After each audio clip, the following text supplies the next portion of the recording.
నిన్న వెలుగొండ గురించి ఏదైతే మాట్లాడుతూ ఉన్నారు, నేను అడుగుతూ ఉన్న జగన్మోహన్ రెడ్డిని సూటిగా ప్రశ్నిస్తూ ఉన్నా.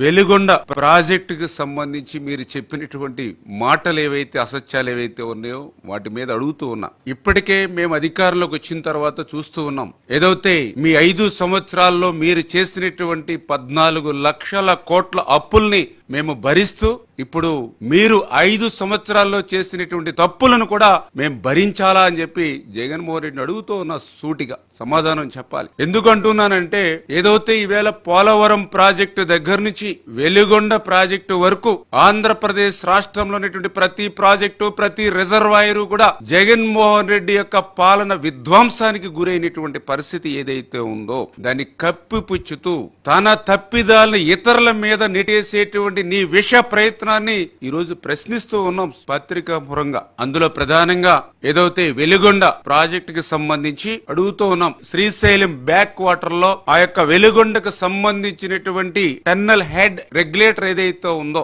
అంటే వెలుగొండక ప్రాజెక్టుకి ప్రాథమికంగా ఉన్నటువంటి టన్నల్ హెడ్ రెగ్యులేటర్ ఏదైతే ఉందో దానికి సంబంధించినటువంటి పనులే వింగ్స్ అండ్ రిటర్న్స్ ఏవైతే ఆ రెగ్యులేటర్ పనులు పూర్తి చేయకుండా నీళ్లు వదిలితే రేపు టన్నెల్ కే ప్రమాదం వచ్చేటువంటి పరిస్థితి ఉండగా, మరి కనీసం ఆ యొక్క పరిజ్ఞానం కూడా లేకుండా వెలుగొండకి నీళ్లు వదలొచ్చు అనేటువంటి మాట ఒక మాజీ ముఖ్యమంత్రిగా నువ్వు చెప్తూ ఉంటే హాస్యాస్పదం కాదా అని చెప్పి ప్రశ్నిస్తూ ఉన్నా.